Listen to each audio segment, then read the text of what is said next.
எனது பேர் எம் பிரபு. எனது ஊர் காமராஜ் நகர்.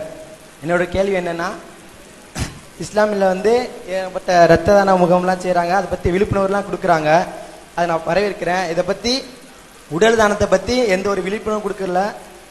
அதை இஸ்லாமியர் முன் வரதில்லை. இதில் மார்க்க தடை எதுவும் இருக்கா? அவ்வளோதான். அவர் என்ன கேட்குறாருன்னா, முஸ்லீம்கள் ரத்த தானம் செய்கிறீங்க, அது பரவலாக செஞ்சிட்டு இருக்கிறீங்க.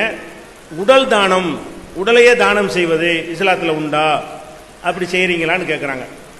இரத்த தானத்தை பொறுத்த வரைக்கும் தகவலுக்காக சொல்லிக்கிறோம், தமிழ்நாடு தௌஹீத் ஜமாத் என்கிற எங்கள் அமைப்பு தான் 10 வருடங்களாக தமிழகத்திலேயே முதல் இடத்தில் இருந்து அரசாங்கத்தில் விருது வாங்கிட்டு இருக்கோம். அதிகமான பேர் ரத்த தானம் செய்தவர்களில் ஒட்டுமொத்த தமிழ்நாட்டில் முதல் இடம் யாருக்குன்னு கேட்டால், சிறுபான்மை சமுதாயமாக இருக்கிற எங்களில் ஒரு சின்ன இயக்கமாக இருக்கக்கூடிய தௌஹீத் ஜமாத் தான் ஃபர்ஸ்ட் இடத்தில் இருக்கிறது. இப்போ கூட அமைச்சர் விருது கொடுத்துருக்காரு, வழங்குதா?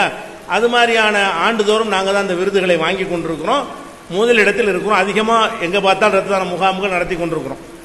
அது மார்க்கத்தில் உள்ள விஷயம். சரி, அவர் என்ன இப்போ கேட்குறாருன்னா, உடலை இது மாதிரி தானம் செய்யலாமே அப்படின்னு கேட்குறாரு. அது இரத்த தானம் எதுக்கு எங்கள் மார்க்கத்தில் அனுமதிக்கப்படுது என்றால், அது ஒருத்தனுடைய உயிர் காக்க உதவுகிறது.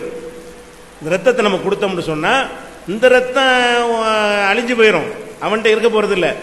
ஆனால் கொஞ்சம் மணி நேரங்களுக்கு அவனுக்கு ரத்தம் ஓடி போயிருதில்ல, அப்போ அந்த ஆப்ரேஷன் நேரத்தில், பிரசவ நேரத்தில் இன்னொரு மனித ரத்தத்தை ஏற்றணும்னு சொன்னால், அந்த அவங்கள லாஸான இழந்த ரத்தத்துக்கு ஈடாக இருந்து உடலை கரெக்ட் பண்ணும் அப்படிங்கிறதுக்காக வேண்டி ரத்த தானம் செய்கிறோம். ரத்த தானம்னு ஒன்று இல்லைன்னு வைங்களேன், அந்த ஆக்சிடென்ட்டில் செத்தாலாம், ஆக்சிடென்ட்டில் போட்டாலும் செத்துருவாங்க, ஆப்ரேஷன்லாம் நிறைய பேர் செத்துருவாங்க. இந்த ரத்தம் ஏற்றுறதுக்கு ரெடியாக வச்சுக்கிட்டு தான் ஆப்ரேஷன் பண்ணுவாங்க. அதனால அது உயிர் காக்கும் ஒரு அவசியம் என்கிற வகையில் இஸ்லாம் அது அனுமதி. ரத்தம் தடுக்கப்பட்டிருக்கு, எங்களுக்கு ரத்தம் சாப்பிடக்கூடாது. ஆட்டை அறுத்து இறைச்சி தான் நாங்கள் சாப்பிடலாம், ரத்தம் சாப்பிடக்கூடாது. அப்போ தடை செய்யப்பட்டு இருந்தாலும் உயிர் காக்க உதவுகிறது என்ற காரணத்தினால் எங்கள் மார்க்கம் இதை அனுமதிக்குது. ரத்தம் என்பது ஒருத்தனுடைய உசுரை காக்கிறதுக்கு உதவுது. சரி, அதே மாதிரி இந்த உடல் தானம் என்பது அது உயிர் காக்க உதவாது. உடல் தானம் நீங்கள் கொடுத்தீங்கன்னு சொன்னால், அதில் அதிகபட்சமாக கண்ணு உதவும். அதுவும் உடனே கொடுத்தா தான். கண் தானம்னு உடனே கொடுத்தா தானே தவிர, மனுஷன் செத்த பிறகு கொஞ்ச நேரத்துக்கு அந்த கண்ணில் ஒரு உயிரோட்டம் இருக்கும். அதுக்குள்ளே அந்த கண்ணை எடுத்துக்கிட்டு போய் அவன் பக்குவப்படுத்தி கொண்டால் அடுத்தவனுக்கு அந்த கண்ணை வைக்கலாம். வேற ஒரு உறுப்புகள் எல்லாம் என்ன செய்ய முடியாது. ஒரு ஹார்ட் துடிப்பு இருக்கும் போதே கொடுத்தா என்ன செய்யலாம், மூளைச்சாவு அடைந்த பிறகு, மூளைச்சாவு அடைஞ்சிருவான், ஹார்ட் வேலை செய்யும், அது வேண்டாம் கொடுக்க முடியும். இந்த உடல் தானம் என்பது எதுக்கு யூஸ் ஆகும் என்றால், என்னுடைய உடலை நான் கொடுத்தேன்னு வைங்க, என் விரலை வெட்டி அடுத்தாளுக்கு வைக்க முடியாது, என் கையை வெட்டி கை போனவனுக்கு ஜாயிண்ட் பண்ண முடியாது, என் மூளை எடுத்து அடுத்தவங்க மூளையில் கொண்டு வச்சிட முடியாது. செத்து போனால கொடுக்கறதுனால என்னுடைய உறுப்புகள் எதுவும் யாரையும் காப்பாற்றுவதற்கு உதவாது. வேற எதுக்கு உதவும் என்று சொன்னால், படித்து கொடுக்கறதுக்கு உதவும். மருத்துவ கல்லூரிகளில் படித்து கொடுப்பது, ஆப்ரேஷன் இப்படி அறுக்கணும், இதுதான் ஈரல், இதுதான் கல்லீரல், இதுதான் குடல், இதுதான் பித்தப்பைன்னு சொல்லுவாங்கல்ல, அதுக்கு அந்த பாடியை வச்சு மருத்துவ கல்லூரிகளில் ஒரு கல்வி கற்பதற்கு மட்டும்தான் அது உதவுமே தவிர, அதுக்கு அனைவரும் கொடுக்க வேண்டிய அவசியம் கிடையாது. அது போக இந்த காலத்தில் எல்லாமே ஒரு இயற்கையை விட செயற்கையில் அழகாக செஞ்சு அறுத்து காட்டுற அளவுக்கு அந்த உறுப்பு காத்துக்காக மனுஷன் பாடியை கண்டுபிடிச்சிடும். அது மாதிரி செஞ்சு காட்டலாம். இந்த மனுஷனே வச்சு காட்டுறதை விட அருவருப்பாக கூட தொடுவாங்க.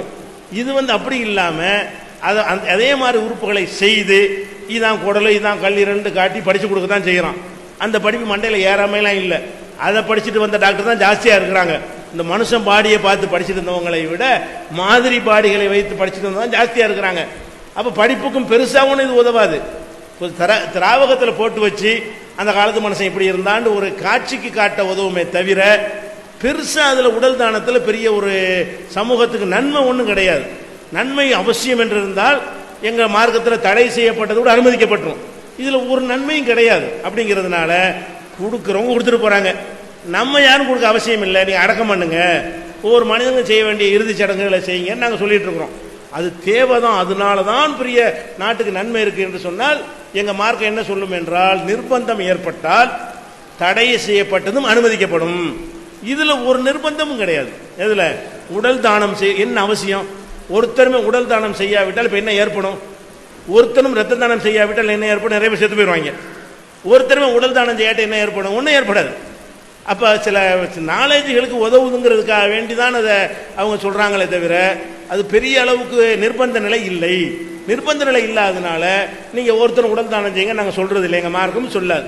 அதனால் ஊக்கு